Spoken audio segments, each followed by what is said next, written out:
What's up, guys? It's G here, and welcome back to the Grizzly Life Podcast. In this episode, Colton takes it back to where it all started, the OG days of Grizzly Fitness in Princeton. If you've ever wondered what things looked like in the very beginning, how it all came together, and what the setup was like back then, this one's for you. Think of it as a deeper dive into the story Colton touched on in episode 1. New episodes drop every Tuesday and Thursday, so make sure to subscribe, follow, and turn on notifications. Now let's get into episode 22 of the Grizzly Life Podcast.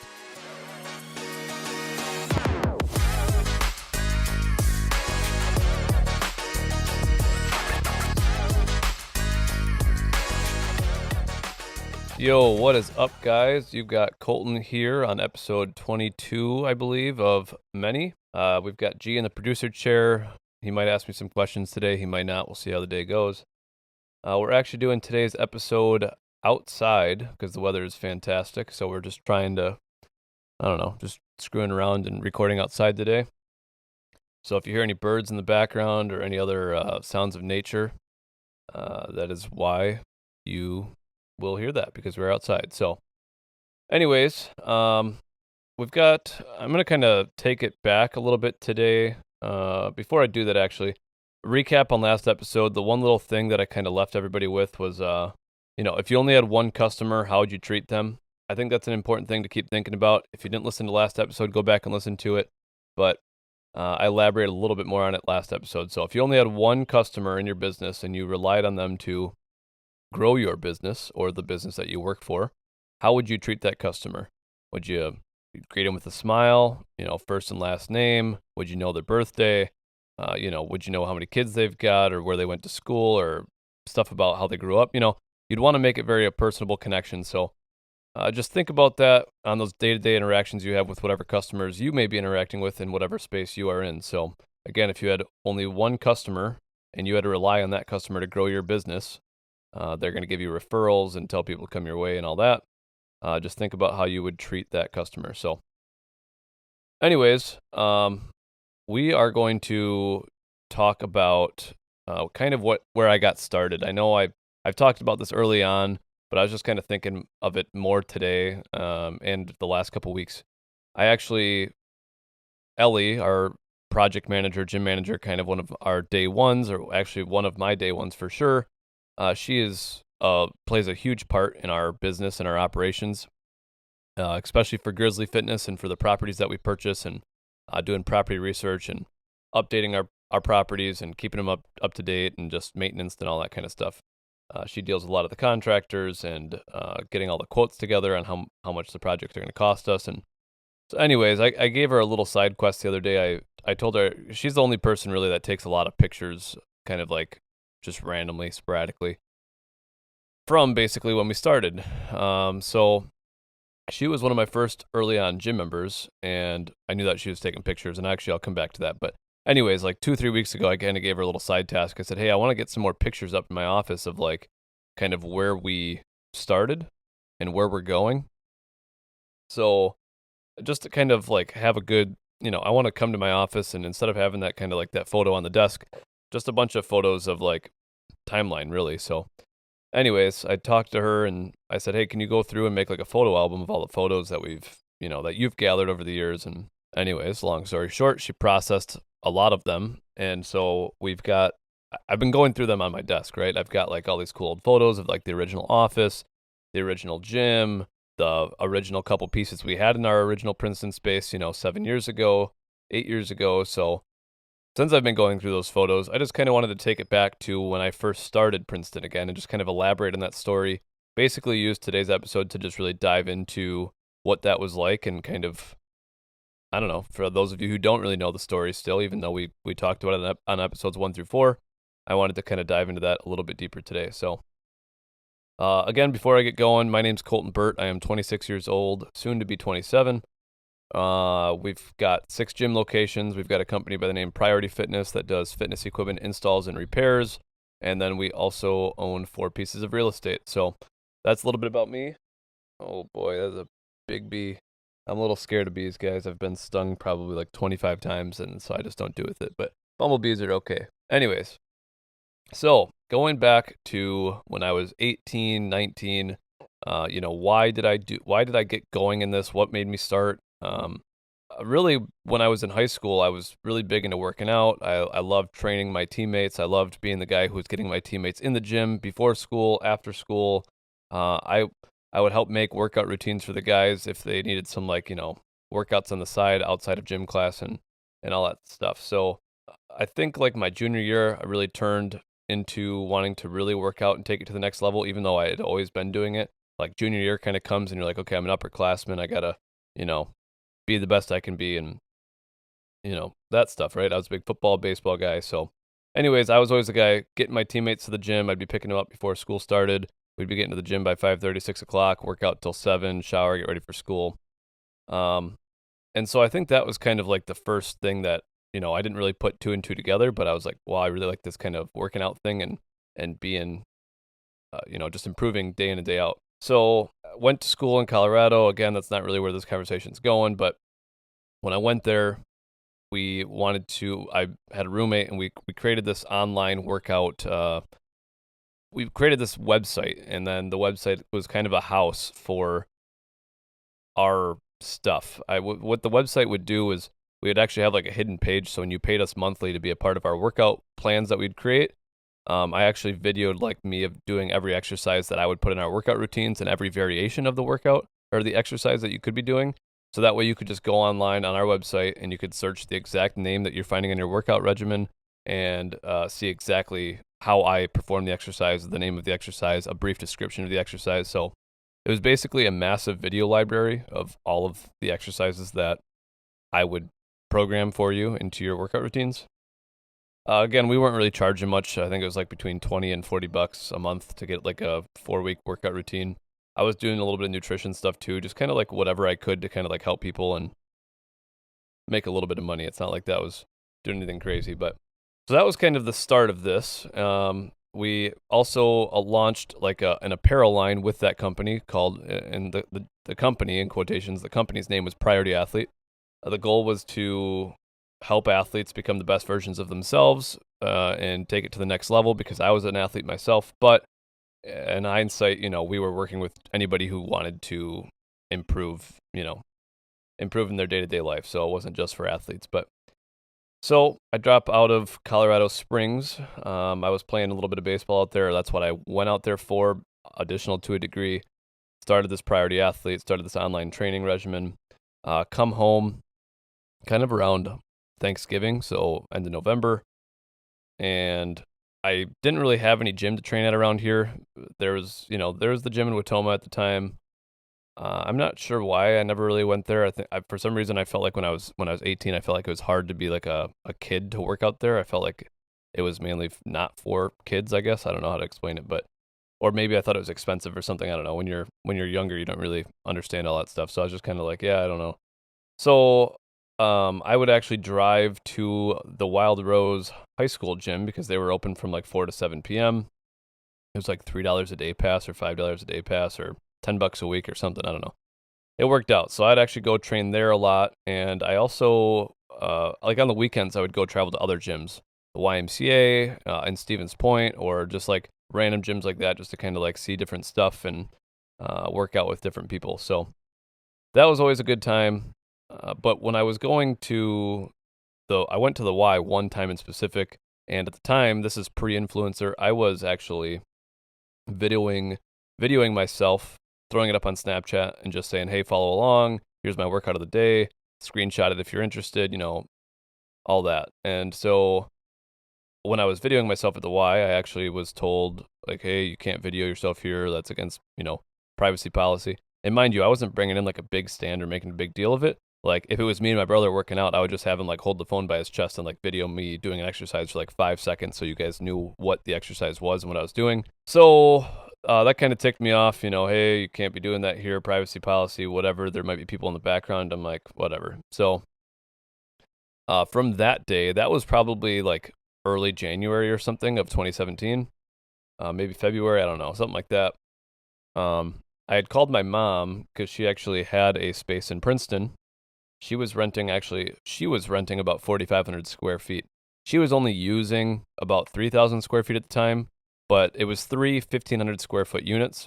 So the third unit that she was renting was vacant, But the main reason she was renting it was just to kind of, in case she expanded, but also just to like not have any other, as weird as it sounds, not really have any other businesses coming in there, just so she kind of had the space to herself. So she was willing to kind of keep that space as well. So I had called her and I said, like, this is why I said this and that, and I would really like to start up like a little studio thing. Like I would love to just build out a space in there so I can just video myself and like I can do exactly what I need to do, because I'm tired of getting told I can't do this in other locations. And also driving to Wild Rose from Neshgoro was, a 35-minute drive, and I would do that every day. So yeah, I called my mom and she was like, yeah, that sounds cool. Like look into it and let's do it, whatever. So within like a week or two, basically, I had somebody lined up to like do videography stuff for me, like just take cool videos, help make like YouTube videos, because that was kind of the thing then. That was, again, still pre-influencer. I just kind of wanted to make like cool workout videos that were like motivational, or do like 5-minute motivational videos a day type thing, or a week or whatever. I wanted to do like a 5-minute motivational video, so that way if you're going to the gym and you wanted to watch a quick little video to kind of hype you up, kind of like that voiceover content. I wanted to get into that at the time. So that's really why I started the studio. Within like the first week or two of us saying, hey, we want to do this, I found some rubber flooring up in, I think, Chippewa Falls, up by Eau Claire, up there somewhere. And then we found some dumbbells down in Lake Geneva, and that was a little bit later. But we actually opened up with the rubber flooring and my parents' Bowflex like squat rack all-in-one Smith machine thing from the house. So we grabbed that, the couple plates that it came with, and I had rubber flooring. I had this little Bowflex thing, and like that was the gym, right? It was like, hey, look at this. So that was really the start. We had 4 rolls of rubber flooring that went out, and so only half the floor was covered in rubber, and then we had like this little Bowflex thing in the corner, and then like maybe found like a home gym lat pull down machine or whatever, and that was our workout studio. That's where we started with. So I also went to Lake Geneva to pick up really cool old dumbbells, and I picked up, I think, 4 squat racks and benches from a guy down near the border as well. I think I paid like $800 or something like that for like 4 squat racks and benches. So those were kind of a couple of the early purchases. I was big into functional fitness. I was just big into functional movements, lunges, squats, bench, deadlift, box jumps, athletic movements. So I didn't really need any gym equipment. Funny story, my parents' Bowflex machine thing, I think they paid a couple $100 for it, like, back when I was like in middle school, and then nobody ever really used it. I used it like a couple winters just to work out on it. Anyways, put that in the Princeton location, moved that in there right away. And at the time, Marketplace wasn't much of a thing, so a lot of the sales were being done on Craigslist. I was like, well, I just got this. I think before I got these 4 squat racks down from the border, I actually had like another cheap home gym style squat rack from I don't even know where. But so now we have like 2 racks, my parents' home gym one and this other rack that I had bought. And I had plates and a barbell on that one. And so I actually ended up selling my parents' Bowflex squat rack all-in-one thing for more money than they paid for it. And I got to keep the weights and the barbell. So I think I sold it for $500 or $600 or $550. I think I had to deliver it to over on the reservation in the Wisconsin Dells area, which was kind of a weird situation as well. I think it was like me and Kyle or me and Goody. I don't know who it was back then, but we drove it out there, dropped it off at this guy's garage, gave me cash. I'm an 18-year-old kid with a truck bed and this machine in it, and didn't really know what I was getting into, but dropped it off over there, got my cash, got out, and now I had some cash, more than, again, what my parents had bought it for. They didn't really care. They just wanted it gone. So sold that, pocketed that, kept the plates, kept the barbell, and now I've got a squat rack. I'm plus cash, and I think I've spent like maybe $1,000 total to get this rubber flooring and this other squat rack now that I do have. So, and I know I've explained this before on prior episodes, but I really only started out with this whole venture with about $3,000 or like $2,500. That's what I had to my name. I never borrowed any money. I didn't have like a bank account really. I had like a Chase bank account that I think literally had like $2,500 in it or like $1,500 in it. And the reason I had that much money even was from like when I graduated high school, and then I had the going away party, the graduation party. It was more of a going away party for me. So a bunch of my, parents, family, and friends or whatever came and dropped off cash. So I think, whatever, that was like $1,000. So the other money that I had was literally just from like kind of working in high school and just kind of, again, in quotation, saving up. I don't really consider that to be a lump sum of money, but so started with around $2,500, sold my parents' squat rack thing, whatever. And so like that was kind of like the start of it. It was kind of like this buying and selling thing. Didn't really know much about it. Didn't really know much about the gym equipment game. Didn't even really get into the gym business to like be a gym owner someday. Like that was something that I had wanted to do, something I'd always talked about when I was younger, but not really. It was just kind of like, oh, owning a gym someday would be so cool. And like, again, when you're 16, 17, 15, 16, 17, you don't really know what you're saying. You're just kind of talking. So anyway, started a studio so I could record myself and do what I needed to do. Kind of got me into buying and selling some equipment. There's a lot of early on deals that happened, but for those of you who do know, basically what happened was I started buying and selling gym equipment. I sold the Bowflex, made some cash, bought this other squat rack, sold that, and just kind of kept going from there. The first deal I really did to get strength equipment, because really it was all functional stuff. A guy from Glendale or Glenview down by Milwaukee there. He was selling a leg extension and an incline bench. I only wanted the leg extension, but he said, oh, I'll give you a deal if you buy both, whatever. So me and my dad went down there, bought both. I don't know how we did it back then, but we figured out how to get both back in the truck bed and brought them home. And I think I paid $400 for them or something like that. Ended up keeping both of those units for actually a long time. And actually, when I was at that time, I would actually spray paint a lot of the stuff, and I would actually tag the equipment with like a PA logo. So I took that leg extension apart, painted it all black, put it all back together, tagged it with a PA. The Olympic incline bench that I got, it was white. Took that all apart, painted it all black, tagged it with a PA. And so those were actually two staple pieces in my gym for quite some time. But it's kind of interesting, back then I would do all this touch up and spray paint and really try to make the equipment look as good as possible. Just kind of goes to show like the ambition and like the aspirations. I don't know if that's the right word that I'm trying to use there, but just as a kid, that the kid in you, like the vision, I don't know, the goals, like the dreams, when you're younger, and not that I don't have them now, but it's just when you're young, you've kind of got like this different mindset with it. So anyways, so that's kind of how I started all that. There's plenty of deals where, again, I'd go buy 5-6 units for $500. I'd keep the 2 or 3 I wanted. I'd sell the 2 or 3 I didn't want. And in the meantime, some of them would be on the gym floor. So like the couple, 10 people that would work out at my gym with me could use them, and then we'd sell them or we'd deliver them. And so we'd also get paid to do a lot of the deliveries. So like if I sold 3 pieces to a guy, I would personally deliver them for an extra, let's say $100, $200 or whatever, throw them on the truck bed and take them there. And I didn't care. Now we charge a lot more for deliveries and installs and that stuff. But back then it was just me, and I'd throw them on a trailer or a truck and get them moving. So, but this isn't quite where I wanted to go with the story. So when I first did all this stuff and we were kind of moving stuff in and out, the gym was really a studio space for me, my family, and then also like close friends. So I'd have a group chat of 5-10 of us, workout partners kind of come and go. So we would be in a group chat, and I'd say, hey, working out tomorrow between 6 and 8 or 6 and 9. Or I'd say, hey, I'm going to be opening the gym from 6 to 9 tomorrow. And also when I was younger, I'd work out for a longer period of time. I'd be training for 2 hours, so I wasn't worried about opening the gym for 3 or 4 hours and just kind of hanging out. So it really felt like a long summer vacation those first couple of years, because I didn't have a whole lot of obligation. I would just open the gym, let my workout partners or their friends come and work out. They'd all kind of pay a day pass or give me $20, $30, $40 for the month or whatever it was.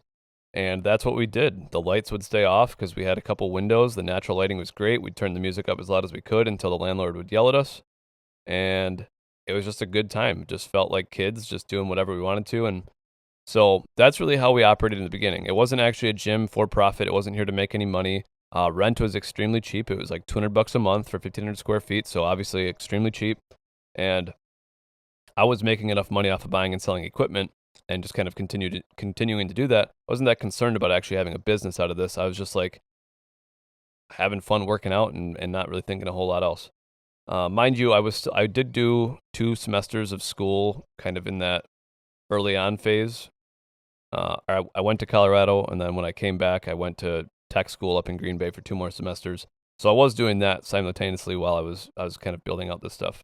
So while I'm doing all this, again, this gym is really not for profit. We're not here to make any money. We're not publicizing the gym. We don't have signs up. We're not telling anybody anything. I'm just kind of working out there in the mornings, late at nights, in the afternoons, whenever I wanted to.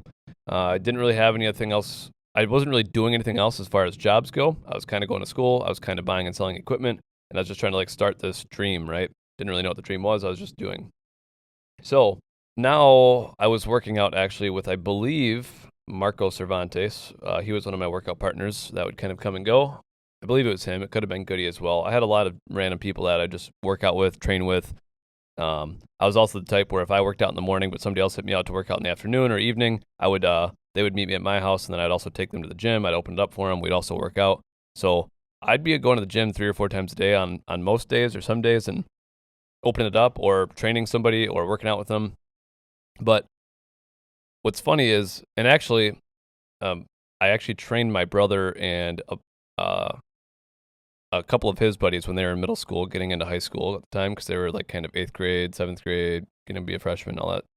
So I'd actually train them. Their parents would pay $50 for 10 sessions, so I was making $5 a head. On most sessions, I'd have 4 or 5 kids. So it's not like, again, I wasn't like making any crazy money, but I was just doing it, and I was making a little bit. So I kind of was doing a little bit of PT here in the beginning as well, which was a lot of fun, kind of seeing them grow and develop. And again, kind of the priority athlete aspect, they'd make me a check again. And then I would just kind of text the parents when their 8, 9, and 10 sessions were coming up, and they'd get me another check, and that's how we did it. So that was actually a lot of fun then as well. So personal training was a very high interest of me, kind of why I kind of started doing a lot of this stuff and getting into it, because I wanted to help people get better. But, the story that I'm trying to get to. So I believe me and Marco Cervantes, or Goody, I can't remember, were sitting outside in the car. We had just locked the gym up, and we're just kind of like sitting in the car listening to music, ready to go home. And so this other car pulls up, and he's like, "Hey, is this a gym?" And I was like, "Yeah, kind of, I guess. Why? What's up?" And he's like, "Well, like, am I allowed to work out here? Like, can I work out here?" And I was like, "Well, sure. Yeah, you just got to like let me know when, and it's like $40 a month or 30, whatever it was, $25 a month it could have been. I have no idea." And he goes, "Okay, cool. Like that sounds good." And then I thought that was kind of the end of the conversation. Then he goes, "Well, I've got a son. Would you wanna train him maybe?" And I was like, yeah. How old is he? I think maybe he was also asking me like when is too young to start training his boy. And I said, honestly, like I think you can learn anything at any time. It just, we're not gonna make him do back squats or bench press or whatever. Like we're just gonna teach him how to be an athlete and kind of go from there. It's like, well, I've got an 8-year-old, Jake Pompa. It's funny. He's actually going to be a senior. He's a senior in high school this year. I think he's finishing his junior year now, so he'll be going into senior year. So it's kind of full circle. But they were like the first outsiders, I think, that kind of came to me and said, "Hey, would you train, my boy? Or can I work out here while you train him?" And so I was doing the same thing. I think I was charging like $10 or $20 a session to train him. And I probably honestly was charging like $10 a session, right? Like I was just getting reps and doing it for fun, and I didn't really know. When you're younger, you don't really have authority. You don't really feel like you can tell people what the price is the price. And I wasn't really here to make any money. I wasn't really in the business to do that. So anyways, Jake Pompa, he was 8 years old at the time. Mike Pompa, the dad, was the one who showed up and kind of was talking to me. I got his number, and we started training Jake like 2 or 3 days a week. A lot of agility, a lot of footwork, a lot of just like focusing on coordination and stability and mobility and, little bit of weights, just kind of teaching proper form. So that was a really good time. But then what happens is, and again, this really still isn't much of a business. We're not even really open for hours. We don't have normal hours to come in and work out. I think I had like 1 or 2 people that I trusted with a key to come open it up. And so, Mike goes, "Hey, I'm coaching Princeton Green Lake Youth Football this year with my buddy Bob," or whatever. He's got a kid a year older than Jake, and we'd love to have the kids come down here like 1 or 2 days a week for whatever parents want them to, and we want you to train them. And I said, hey, I would love that. So we ended up doing Tuesdays and Thursdays, and we had groups of kids. We'd have anywhere from 5 to like 12 kids come down. They had to pay $5 a session. So some days I'm making more money, some days I'm making less. But they'd bring all 5 to 10 kids down. And Tuesdays and Thursdays throughout the winter, we'd be working out in this little, again, 1,500 square feet space with like 4 squat racks and like a little bit of dumbbells or something like that. And what was really funny is I just saw a picture of this where we're all doing like a plank in the middle, because I would always do like the abs at the end with the kids. And the coaches were also doing it too. So there's just this picture of a big circle of kids. There's like 15 of us in there with the 2 or 3 dads that were coaches, plus myself, plus like 10 kids. And we're just doing a plank. And so that was kind of where this memory is coming from. But once we get closer to once it was spring and nice out, we would actually take the kids out to the football field one night a week. So like Tuesdays we'd be in the gym, Thursdays we'd go to the football field. I'd bring agility cones, ladders, like the speed ladders, agility cones, the hurdles. We'd bring a couple footballs out there. And so I'd be coaching kind of football and routes because I was a big football guy. But really it was like working on the footwork and coordination, and then also, hey, catch the ball at the end of this or that. So that was a really fun year, that first year or two of doing that. Like, it was just an experience that, unfortunately, I don't know about unfortunately, but it's not what I do now. I'm running the business. I'm doing a lot of more operations. I'm doing a lot of finance. I'm doing a lot of that stuff. But having that group of kids was a lot of fun. I'm sure someday it'll come full circle where I'll focus on that stuff again. But it just kind of fell into my lap.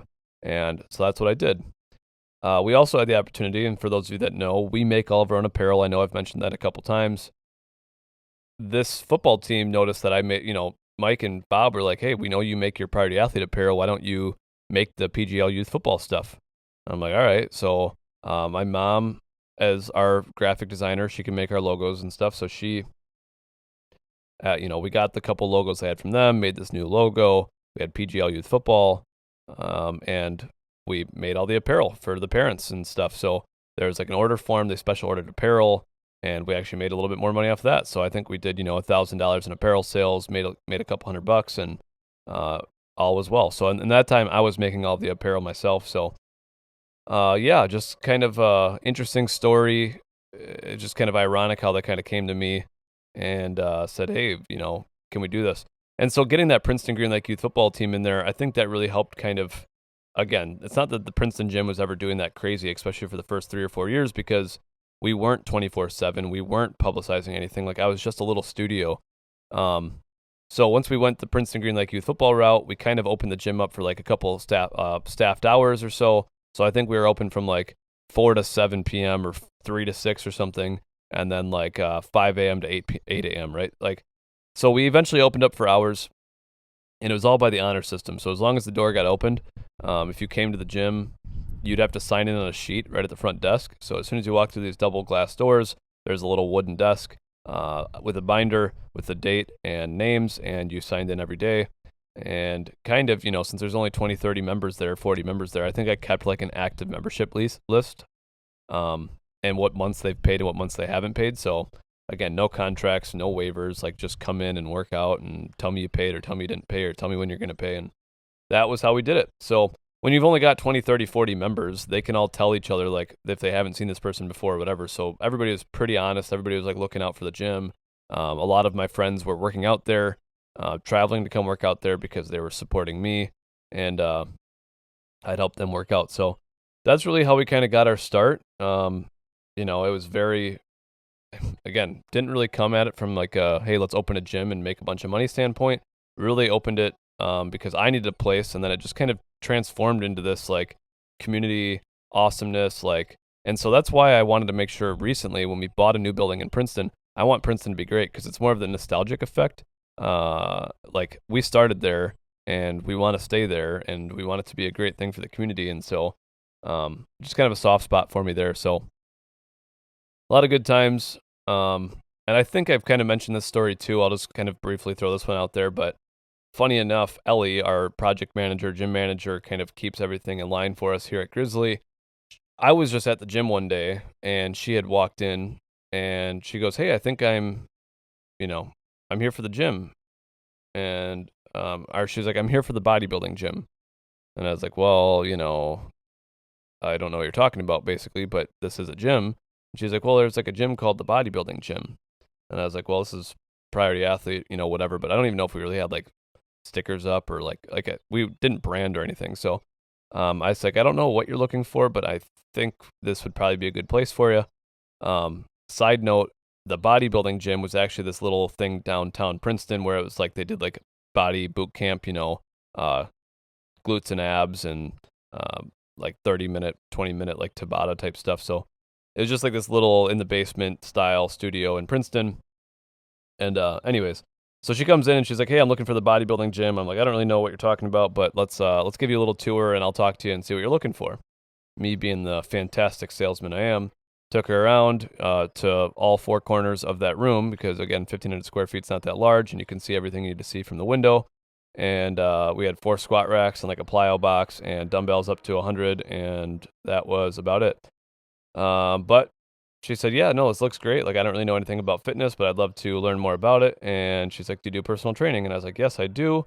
I do 3 sessions for $99. So now at this point, I have upped my rates. I am more, I think I might be certified now too. I believe I was certified through all of this actually. I got certified through ACE in the spring of 2017. So anyways, Ellie comes in, we do 3 sessions together. She learns a little bit about squats and deadlifts and bench, and eventually starts bringing like her whole family into the gym, and I train a couple of them to kind of make sure they know what they're doing. And that was kind of the start of our relationship. She'd come to the gym and we'd work out and I'd answer her questions, and we'd laugh and have a good time. And that was kind of it for a while.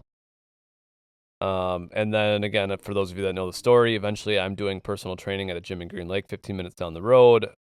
Ellie, I ended up hiring Ellie eventually down the road to just like staff the gym and help me manage it. That was again more like probably 2020 or 2019.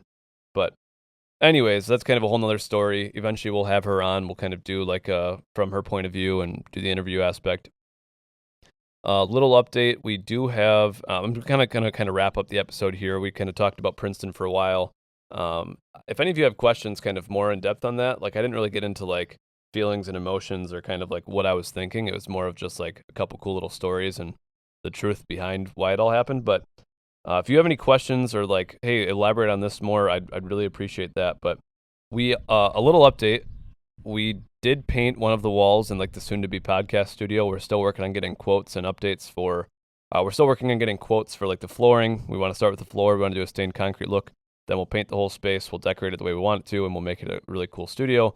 But we did paint one of the walls temporarily, so that way we have a background. We've got a little bit of furniture in there. The floor is raw. We pulled up carpet a long time ago, so it's just like an ugly-looking floor right now. But we are looking at setting up a little area to start doing video there. So even if we don't get like the flooring project done in the next, say, 4 or 5 weeks, that at least we can have a little spot to start doing video and start practicing that as well. So we actually have to record a video here soon. It's going to be a podcast style video for what the Grizzly Life is and kind of talk about the Grizzly Life versus Grizzly Fitness. We're going to be doing that more for like our Facebook page and Instagram, so that way our gym members have a little better understanding of that. I know not everybody tunes into the podcast, so we're going to do like a podcast style video. That'll be kind of like the first video episode that we do. It will not be released on our podcast. It'll just be kind of thrown out, I don't know, on YouTube on YouTube and Facebook and kind of however we choose to use that. But we're doing it more just to kind of let our gym members know what the Grizzly Life is. So when they see the Grizzly Life around the gym or the Grizzly Life podcast, like they understand why the Grizzly Life and what is it and why they should listen to it. So that is an update there. What else do I want to leave you guys with? I got to throw my socials out there. If you want to follow me, add me. Snapchat, colton.burt, COLTON.BURT. Instagram is coltonburt19, same as Facebook. Otherwise, just search me there. Marketing at fitnessgrizzly.com is an email for you. If you want to check out our website's kind of a work in progress. It's nothing too crazy right now. We are going to try to get our podcast up on there and just kind of do a full rebrand of the website. But thegrizzlylife.com, it's all special order apparel. It's stuff that we don't really sell in stores. Ships direct to you. We don't make a whole lot of money off the apparel, so some of it might seem like it's priced high. Unfortunately, a lot of the stuff we're only making a couple bucks on just because we can't get better pricing on there. But we're going to work on that system as well, just kind of on the back burner. So Those are some updates for you. Again, it's Monday, May 12th. This will be released Tuesday, May 13th. I hope you guys enjoyed this episode. Please give us some feedback, questions, thoughts, ideas, concerns, whatever you want to tell us. Let us know. If there's things you want us to elaborate on, if there's a story that you remember that you were a part of that you want me to talk about, feel free. And we will see you on the next episode. We appreciate you.